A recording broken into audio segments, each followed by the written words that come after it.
श्रीमद्भागवत तृतीय स्कंध 31 अध्याय। कपिल उवाच शृण जननी तदंतरे पुण्यपातक सुविचारे ए पुण्य पाप अनुसारे मनुष्य देह प्राणी धरे मनुष्य देह जेणु स्थिति तेणु से राजसिक मति एहा कहिबा तो आगरे सुजने शुण हेतु द्वारे बोलंती प्रभु भगवान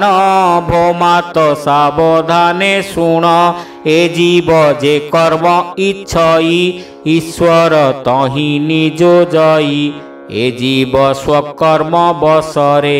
पुरुषरे तो आशा करे पुणी ए देह धरिबाकु प्रवेश जननी गर्भकु पुरुष देहर स्वरूपे पसई आत्मार संकल्पे जे जन्मे जे गर्भ संजोग पसई रज वीर्य जोग सेरे तो प्रथम दिन रे मिसई शोणित संगरे ताहाकु बोलिटी कल्लोळ पंचम दिने से वर्तुल से पुणी बदरी समाने कठिन हुए 10 दिने तापरे होई मांस पिंड तदंते प्रकाशई अंड मस्तक प्रथम मासरे प्रकाश हुई कंधरे संपूर्ण बेनी मास जाए कर चरण आदि होए अंगुली नख तनु रोम अस्थि हृदय नाड़ी मान लिंग इंद्रिय छिद्र आदि तृतीय मासे ए प्रसिद्धि चतुर्थ मासे धातु होए पंचमे क्षुधातृषा बहे तदंते षष्ठ परिमित क्षुधातृषारे से पीड़ित गर्भवेष्टने बद्ध होई दक्षिण कुक्षीरे भ्रमई जननी जे द्रव्य भक्षई शेर से ता धातु बढ़ई मूत्र पुरीष रक्त लाळे कुर्मी पीड़ित समाकुले तहि जंत्रिते सोई थाई कुर्मी संकुल मध्य रही अति कोमल कलेवर कृमि भक्षणे नो हे स्थिर अंग काटन्ते कृमि माने प्रज्वले देह प्रतिक्षणे बहुत क्लेश तहि पाई क्षण क्षण के मूर्छा जाई उष्म लवण कटु तीक्ष्ण क्षार आंबिल जा भक्षण जननी आहार करई शेर से सर्वांग पीड़ई करई वेदना कुजात तेणे ता सर्वांग पीड़ित निवास जरायु भितरे नाड़ी रे वेष्टित निर्भरे कुटिल भावे शिरोधर पृष्ठ कुटिल कलेवर मातृकुक्षीरे देई शिर पड़ी जे थाई नोहे स्थिर शरीर चाली न पारई पिंजर पक्षी प्राय होई से गर्भे पूर्व कर्म बसे बहुत जन्मता कुदिसे सते जन्मर कर्म जेते सुमरु थाए गर्भगते से पाप पुण्य मध्य ध्याई बहुत निश्वास छाड़ई ता फेड़ी न पारई केही कर्म आयत्ते वश होई सुमरी पूर्व जन्म दुख सुख न लभी से विमुख सप्तम मास आदि करी ता देहे ज्ञान थाई पूरी प्रसूति बात बड़ियार तेणे कंपई ता शरीर देह को अस्थिर करई कुर्मी जे सने भ्रमु थाई से रूपे गर्भेता भ्रमण दुस्सह से दुख कषण तदंते शुण गो जननी भाड़ई दिवस रजनी अति विमुखे कष्ट सही से गर्भे आत्मा को देखई तारूप अति मनोहर ध्याने जानई ता शरीर नीरते भाळे एक चित्ते भक्ति रे मन प्रमोदिते सप्त धातुरे बद्ध होई अंजलि करीण प्रार्थई भये विचारई मनर केमंते एथु हेबी पार एथु निस्तार मोके मंते आतंके चिंतई निरते जेमंते आउ पुनर्बार ए गर्भ दुख नहु मोर श्रीकृष्ण पादे करी ध्यान अति आनंद सुखे मग्न एथु निर्गत मोके मंते ताहाकु भावी अविरते से दुख नघे नई चित्ते अनाथ मुझे गर्भगते वेदना पाऊ अछि जेते एथु उद्धर नाथ मोते ए दुख जे मंते नोहिब एमंत कृपा मोते हेब ए रूपे व्याकुल कसणे स्तुति करई अनुक्षणे हरि हरि बोला। जीव उवाच तुनाथ पूर्ण ज्ञानमये आत्मा स्वरूपे वसुदेहे सकल हृदय प्रकाश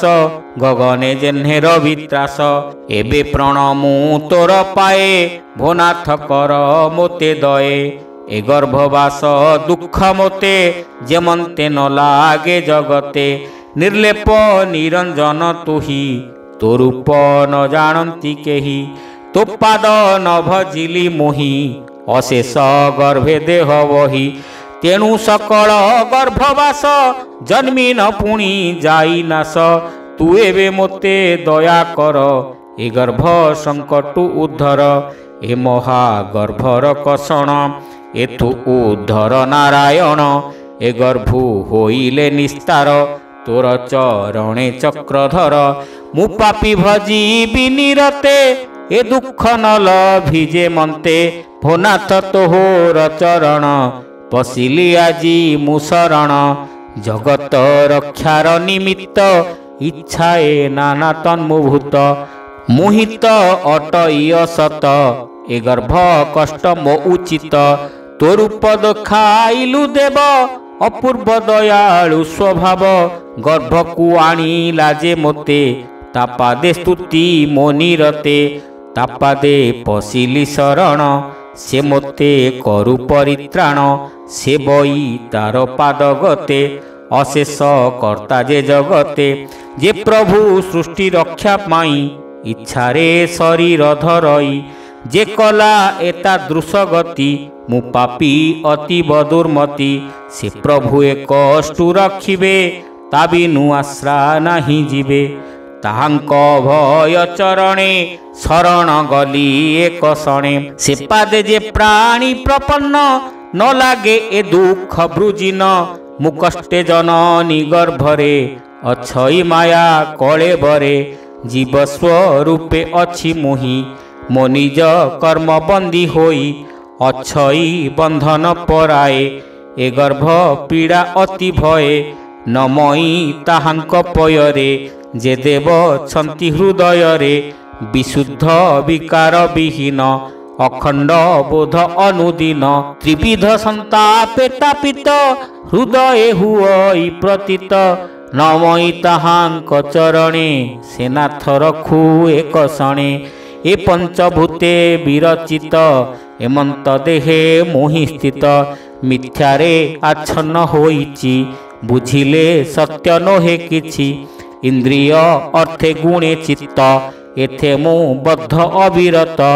बंदई से प्रभु चरण ए कष्टु करिबे तारण अकुंठ महिमा ताहार केबे हे न थाई विकार जेणु से आदि निरंजन प्रकृति पुरुष भिन्न से प्रभु परम पुमान दियंतु मते दिव्य ज्ञान जा माया आबोरी रहिछि एणु मु सबु विस्मरुछि तेणु भ्रमई ए संसारे श्रमे कातर निरंतरे ताहांकु भजी बई जेबे ए दुखु निस्तारिबे तेबे भजिले निज रूप पाई न भजी पार हेबी काहीं से प्रभु बिनु एहि ज्ञान के देई पारी मोते आन ତାତହୁଁ ଜ୍ଞାନ ମୁଁ ପାଇଛି ଯେଣୁ ମୁଁ ତ୍ରିକାଳ ଦେଖୁଛି। ଏଣୁ ଏ ଗର୍ଭ ଦୁଃଖ ଘୋର ନ ଜାଣେ ଶରୀର ମୋହର। ଏଣୁ ଯେ ତାହାଙ୍କୁ ଭଜିବି ତେବେ ସେ କର୍ମକୁ ଜିଣିବି। ଯାହାର ଅଂଶ ସ୍ଥିର ଚରେ ବ୍ୟାପିଛି ଭବନ ଭିତରେ। ବନ୍ଦଇ ତାହାଙ୍କ ଚରଣ ଭୋନାଥ ଦେବ ଦିବ୍ୟ ଜ୍ଞାନ। ବାଳ ଚଞ୍ଚଳ ଭାବ ମୋହି ତୋ ପାଦ କମଳେ ପୁଚ୍ଛଇ। ଜନନୀ ଉଦର ଗୁହାରେ ପୁରୀ ସମୁଦ୍ରାଦି ରୂପରେ। ଅବଶ୍ୟ ତହିଁ ମୁଁ ପଡ଼ିଛି ଜଠର ଅଗ୍ନି ଦହୁଅଛି। ତହୁଁ ବାହାର ହେବା ପାଇଁ ସଭଏ ମାସ ଗଣୁଛଇଁ। କେବେ ସେ କରିବେ ବାହାର ସେ ପ୍ରଭୁ କୃପା ପାରାବାର। ଯେ କଲାଏ ତାଦୃଶ ଗତି ଲଭିଲି ଦିବ୍ୟ ଜ୍ଞାନମତି। ସେ ବଡ଼ କରୁଣା ସାଗର ଯେ ମୋତେ ଦେଲେ ଜ୍ଞାନ ପର। ମୁଁ ତାଙ୍କୁ କି ସେବା କରିବି କି ଦ୍ରବ୍ୟ ଦେଇଣ ତୋଷିବି। ସେ ନାଥ ଦିନ ବନ୍ଧୁ ଯେବେ ସ୍ୱଗୁଣେ ତୁଷ୍ଟ ହେବେ ତେବେ। ଅଞ୍ଜଳି ବିନୁ ନାରାୟଣ ମୋହର ଦ୍ରବ୍ୟ ନାହିଁ ଆନ। ଏ ଯେତେ ଜୀବ ପଶୁ ଆଦି ଅଜ୍ଞାନ ଦେହେ ନିରବଧି। ଦେଖନ୍ତି ସୁଖ ଦୁଃଖ ମାତ୍ର ଏଣୁ ହୁଅନ୍ତି କ୍ଲେଶ ପାତ୍ର। ଯେ ଦିବ୍ୟ ଜ୍ଞାନ ଦେଲେ ମୋତେ ଯେ ବୁଦ୍ଧି ଘେନି ଅବିରତେ। ଏ ଦେହ ଭିତର ବାହାରେ ପ୍ରତ୍ୟକ୍ଷ ଦେଖୁଛି ତାହାରେ। ଏ ଘେନି ସୁଖେ ଆଶା ନାହିଁ ଦୁଃଖକୁ ଭୟ ଅବା କାହିଁ। ଯେ ମୋତେ ଦେଲେ ଦିବ୍ୟ ଜ୍ଞାନ ସେ ପାଦେ ମୋହର ବନ୍ଦନ। ସେ ପ୍ରଭୁ ରୂପ ମନୋହର ଦର୍ଶନେ ଲୋଭ ଚିତ୍ତ ମୋର। ସେ ରୂପ ସୁଧା ଆପ୍ୟାୟନେ ତୃଷିତ ଲୋଚନ ସଘନେ। କେବେ ହେନ ପାରଇ ଛାଡ଼ି ଆନନ୍ଦେ ସୁଧାର ନବେ ବୁଡ଼ି। ବହୁତ ଦୁଃଖର ଆବାସ ଏହି ମୋହର ଗର୍ଭବାସ। ମୁଁ ଦୁଃଖେ ବଞ୍ଚିବି ଗର୍ଭରେ କେବେ ହେନ ଯିବି ବାହାରେ। ସଂସାର ଅନ୍ଧ କୂପ ଅତି ତହିଁକି ଯେ ଯିବେ ଗମନ୍ତି। ତୋ ମାୟା ଘୋଟଇ ତାହାକୁ ସେ ସତ୍ୟ ମଣଇ ମିଥ୍ୟାକୁ। ପଡ଼ଇ ସଂସାର ଚକ୍ରରେ ପୁତ୍ର କଳତ୍ର ମାୟା ଘୋରେ। ଏଣୁ ବାହାରେ ନ ଯିବଇଁ ମୁଁ ଗର୍ଭେ ମୋକ୍ଷ ସାଧିବଇଁ। ବ୍ୟାକୁଳ ନୋହି ଏ ଗର୍ଭର ସହିବି ଦୁଃଖ ମହାଘୋର। ଆତ୍ମାକୁ ତାରିବି ଏଠାରେ ମନ ନିବେଶୀ ଆତ୍ମାଠାରେ। ସାରଥି ବୁଦ୍ଧି ବିବେକକୁ କରିଣ ତାରିବି ଆତ୍ମାକୁ। ଗର୍ଭ ନିବାସ ଦୁଃଖ ଆର ଯେମନ୍ତ ନୋହିବ ମୋହର। ବିଷ୍ଣୁର ଚରଣେ ପଶିବି ଅଶେଷ ଗର୍ଭେ ମୁଁ ନ ଯିବି। ମୈତ୍ରେୟ ଉବାଚ ହେମନ୍ତେ ନାନା ସ୍ତୁତି କରି ଗର୍ଭଜାତନା ଦୁଃଖେ ଡରି। ସେ ଜୀବ ଅତି ଦୁଃଖେ ଛନ୍ନ ଦୁର୍ଗନ୍ଧ ଆଘ୍ରାଣେ ଅଜ୍ଞାନ। କହନ୍ତି କପିଳ ଗୋସାଇଁ ସେ ଦେବ ହୁତି ମୁଖ ଚାହିଁ। ହରି ହରି ବୋଲ। କପିଳ ଉବାଚ ବିନୟ ଭାବେ ସ୍ତୁତି କରେ ଏ ଜୀବ ଜନନୀ ଉଦରେ। କେବେ ହେ ନୋହେ ତାଉ ଶ୍ୱାସ ଦୁଃଖେ ପୀଡ଼ିତ 10 ମାସ। ଏମନ୍ତ ଦୁଃଖ ଅବଶେଷେ ଶରୀରୁ ପବନ ପ୍ରକାଶେ। ତାହାକୁ ପ୍ରସବ ମାରୁତ ପ୍ରେରଣ କରଇ ବହୁତ। ତକ୍ଷଣେ ଅଧୋମୁଖ କରି ପକାଇ ଯୋନି ଦ୍ୱାର ଭରି। ଗର୍ଭ ଭିତରୁ ତାକୁ ହେଳେ ପବନ ଝାଙ୍କି ମହାବଳେ। ସେ ଯୋନି ଦ୍ୱାର ମାର୍ଗ ଗତେ ବାହାର କରଇ ତୁରିତେ। ଅତି ସଂକୀର୍ଣ୍ଣ ଜନ୍ମ ଦ୍ୱାର କଷ୍ଟରେ ହୁଅଇ ବାହାର, ସ୍ତମ୍ଭିତେ ଶ୍ୱାସ ନିରୋଧଇ, ସେ ଗର୍ଭ ଜ୍ଞାନ ପାଶୋରଇ, ଅଜ୍ଞାନେ ପଡ଼ଇ ଭୂମିରେ, ରକ୍ତ ଜର୍ଜର କଳେବରେ, କୁର୍ମୀର ପ୍ରାୟ ଚେଷ୍ଟା କରେ, ରୋଦନ କରଇ କାତରେ, ଲଭଇ ବିପରୀତ ଗତି, ସେ ଜ୍ଞାନ ଆଉ ନ ସ୍ମରତି, ପାଳନ୍ତି ଜ୍ଞାନ୍ତି ବନ୍ଧୁ ଜନେ, ତା ଅଭିମତ କେହୁ ଜାଣେ, କ୍ଷୁଧାରେ ତକ୍ଷଣେ ରୋଦଇ, ତା କେହି ବୁଝି ନ ପାରଇ, ବୋଲନ୍ତି ପେଟ ବଥାଇଲା, ଏଣୁ ଏ ବ୍ୟାକୁଳ ରୋଦିଲା,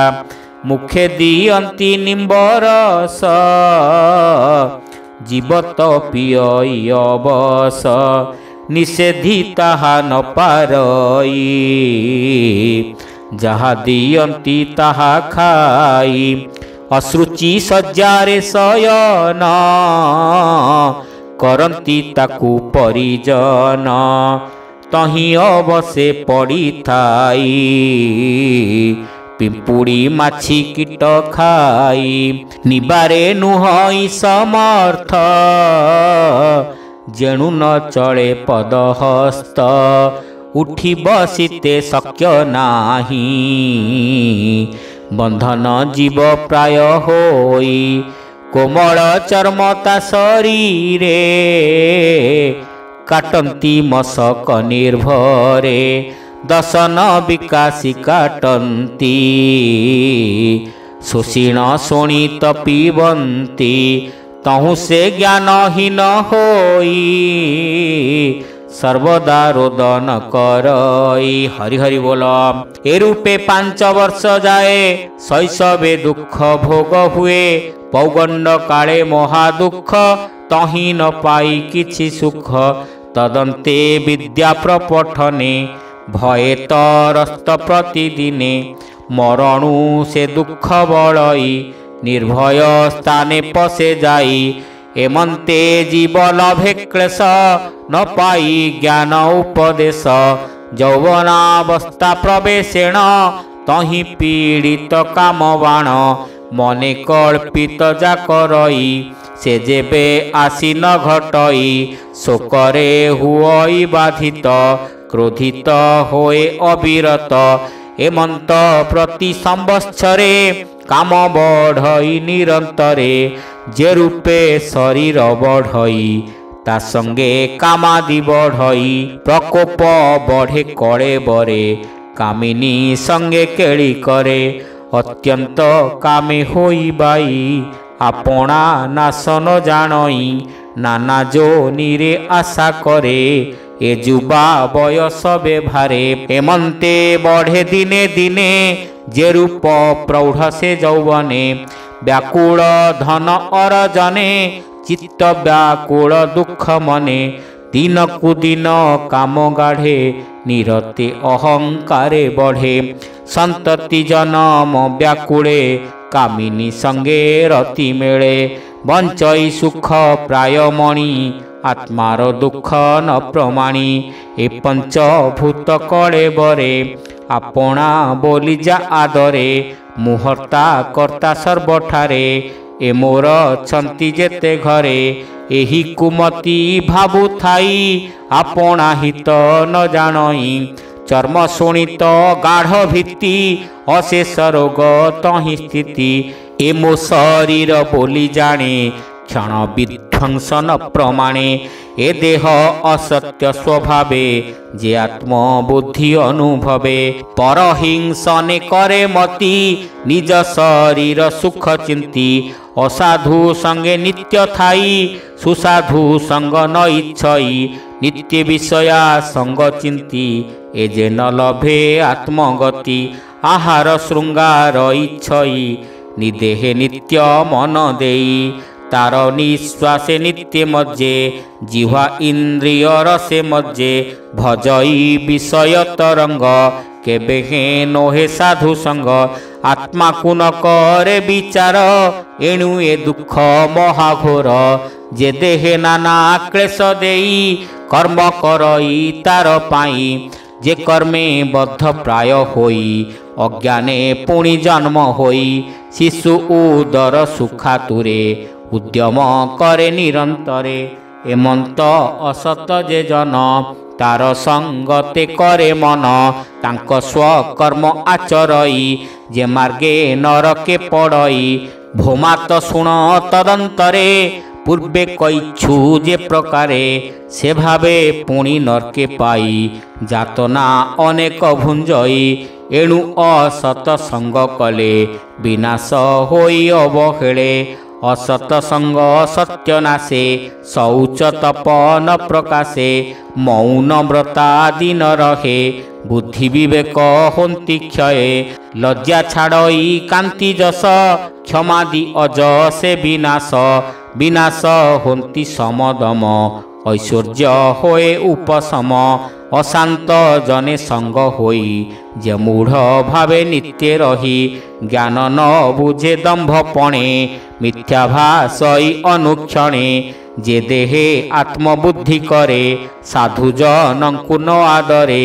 बोलई मोतहु अपरे के भाग्यवंत ए संसारे मु धर्म जानई सकल एणु पूजित ए शयल मोतहु धनवंत केही प्रतुल्य नोही बये मही मो धन उपाय मिलई एणु मोहर भय काहि एमंते जेबा गर्व करे देहांते नरके संचरे हुअंती नारींक अधीन खेलिबा हरिण जे सन एमंत संग न करिब जेबे सौभाग्ये इच्छा थिब। हरि हरि बोल। आबर शुणसी गो माए जेमंते प्राणी नाश पाए जेणु युवती संगे मन प्राणीर होए निबंधन एमंत अन्य संग नाही एणु युवती संगी नोही ताहांक संगी जेते जन से संग न करिब मन से सर्वे मोहित करंती से संगे प्राणी नाश जानती पूर्वे विधाता कन्या चाही ता रूप देखी बंदी होई से कन्या पितार अज्ञाने पड़ाई गला घोर बने हरिणी रूप से धइला छद्र में बनस्ते पशिला विधाता तागति विचारी सेही हरिण रूप धरी लज्जा छाड़िले वेद ब्रह्मा नारींक एमंत महिमा एणु के तामुखु तरिब जहि मोहित ब्रह्मा शिव से संग छाड़िब जतने श्रेय को वांछा थिले मने से ब्रह्मा जहा कु सर्जिला ताहे तू आपे मोह गला से संग जेते प्राणी कले देव माया रे मोह गले एमंत केहू प्राणी अछि नारी माया रे न पड़िछि बिना से प्रभु भगवान नारी की न जिणिले आन देख मो जोग माया बल युवती स्वरूपे प्रबल से जाकू अपांगे इच्छई से प्राणी पड़ी मोह पाई दिग विजयी जेबे होंती तथापि नारी बसे थांती सेवंती नारी पयर एमंते माया बल मोर जे मोक्ष साधन इच्छिब से नारी संग न करिब से बीण साधु सुज्ञजन लभि जे थाई आत्मज्ञान एमंत जोगी सेवा होंती ताहांकु युवती नासंती नारी अज्ञान तम द्वार जोगी छाड़िबे संगतार केवल माया रे युवती निर्माण कला प्रजापति से सेवा करिबार छळे पासकु आसु थाई बळे कपटे विनय वचन कहिबो धई प्राणी मन व्याध जे सने छंद करी जीव बिना से पासे भरी तेसने नारीक वचन विश्वासी हरे प्राणी मन तृण आच्छन्न कूपे थाई प्राणी बिना से चित्ते ध्याई निशिदी बसे कूप द्वारे जाग्रते रहे निरंतरे से पथे जे प्राणी गमंती से कूपे पड़ी ना सजाती से कूपति तम घोर देखी भ्रमंती सुर नर ताहार अंत पार नाही गभीर के पारिब कही जही अशेष उदयस्त प्राणी न जाने तार तत्व से कूपे प्राणी सुख भरे पड़ी वृक्षादि जेबे धरे से सर्वे उपुड़ी पड़ती से कूपे पड़ी न वर्तन्ति वृक्षादि उपलक्ष्य जेते धर्मादि पुण्य ए समस्ते से कूप पुण्य विनाशिनी निर्मित कले पद्मजोनी से ज्ञान मार्ग आच्छदई अज्ञानी जने सुखमही से कसे संगे पुण्य कर्म कले सकल नाश जाई भले एघेनी कूप मार्ग गते ज्ञानी नगमे भय चिंते दुर्गम द्वार कूप कही तृण आच्छादी रूप जही जेबे अज्ञाने भ्रमे जीव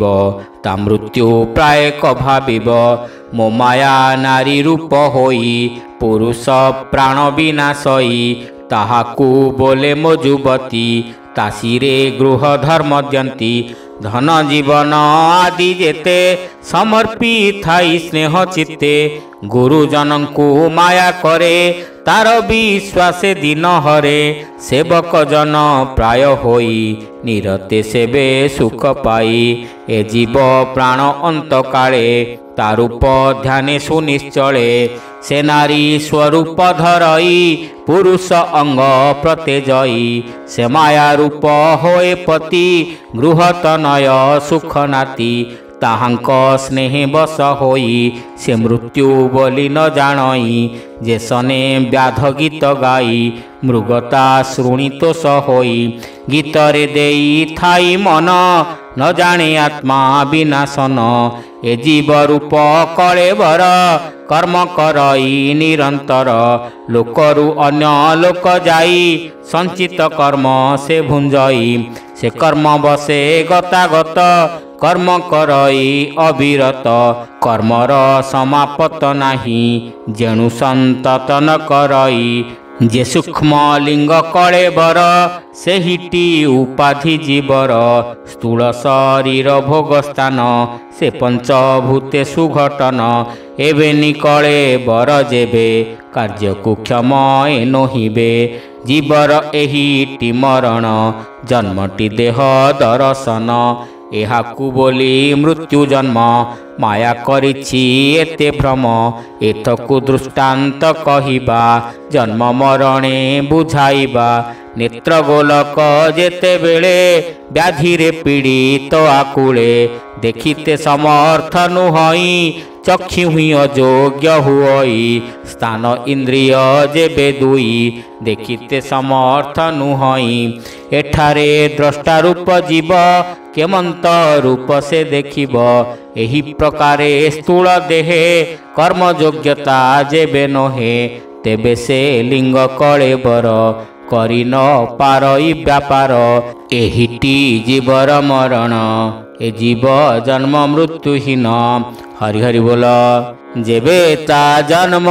मृत्यु नाही एबे नि भय आउ काहि मृत्यु को भय न करिब जीवा व्यापार छाड़ीब साधु संगते जार चित केबे हे नोहे विमोहित एक था पूर्व पुण्य गाढ़े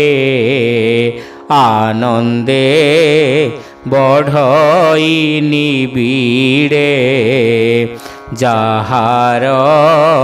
पूर्वे तप नाही सुसंग पाइब से काहीं अचेते असाधु संगम मिले अनीति भाव प्रेम जे संगे भक्ति जोग मिले যত্ন করিব সঙ্গ মেলে ভক্তি মিলন্তে মুক্তি ভাব ভব জলধি তটে নাব সে নাবে বস দৃঢ় করি মায়া জলধি জেণে তরি এমন্তে জীব গতি জানি ছাড়িব সবু সঙ্গ পুনি গোবিন্দ পাদে দেই চিত্ত যে প্রাণী থিব অবিরত মায়া বন্ধনে ন পড়িব তেবে সে মুক্তি লভিব বৈরাগ্য যোগাভ্যাস করি বুদ্ধি বিবেক সুবিচারি মায়ার চিত এ সংসারে স্নেহ ছাড়িব কলে বরে কেবল শরীর রখিব অধিক দ্রব্য প্রত্যজীব হরিচরণে করি ধ্যান লভিব এহু তত্ত্বজ্ঞান হেমন্ত কহি নারায়ণ বন্দিলে জননী চরণ সে হরি চরণ পঙ্কজ সুজন জননীতে ভজ তৃতীয় স্কন্ধে ভাগবত কপিল যোগ বিধি খ্যাত হরি কহিলে জীবগতি শুনি তরিবে মূঢ়মতি ভণই জগন্নাথ দাস সাধুঙ্ক হিতে এ প্রকাশ ভাবে ভণই জগন্নাথ দাস ভাবে সাধুঙ্ক হিতে এ প্রকাশ। হরি হরি बोल। इति श्रीमद्भागवते महापुराणे पारमहंस्यां संहितायां तृतीय स्कन्धे कपिलेयोपाख्याने जीवगतिर्नाम 31 अध्याय।